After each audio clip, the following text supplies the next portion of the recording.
Nagbabalik ang PTV Balita ngayon. Nakatakdang mag-host ang Pilipinas ng ASEAN Business Environment Forum bilang bahagi ng sidelines ng 32nd ASEAN Economic Ministers Retreat sa March 11.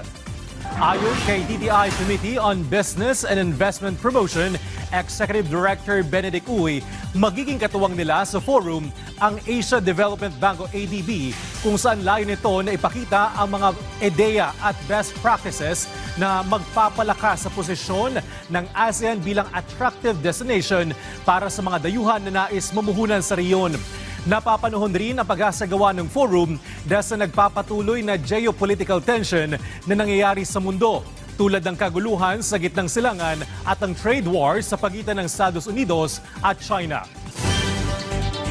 Samantala, alamin naman natin ang iba pang balita sa PTV Davao mula kay Jay Lagang. Mayong adlaw, nagamit na ang mga makina sa Department of Public Works and Highways kung DPWH alang sa Oplan kontrabaha sa Maguindanao del Sur Province. Ana nakaron sa Buluan, Maguindanao del Sur ang cutter suction dredge nga dunay vegetation cutter assembly nga gikan pa sa kauluhan.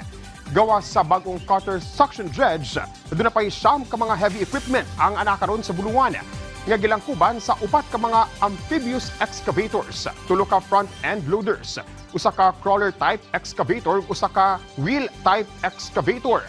Gilantaw nga magpadayon ang dredging sa 22 ka kilometro nga Buluan River hangtod sa Agosto ning tuiga sa tabang sa lokal nga kagamhanan ug sa mga ahensya sa gobyerno. Ang Oplan kontrabaha nalakip sa direktiba ni Presidente Ferdinand R. Marcos Jr. aron nga palapdan ug paspasan ang rehabilitasyon sa mga nag-unang agianan sa tubig. Gigamit nga higayon sa usa ka hotel sa Lanang, Davao City ang padayon nga pag-obserba sa atong mga kaigsuonang Muslim sa balaang bulan sa Ramadan aron nga mapaila-ila ang kultura ug tradisyon sa nasod Malaysia dinhi sa syudad. Kana pinaagi sa pakigtambayayong sa Consulate General of Malaysia.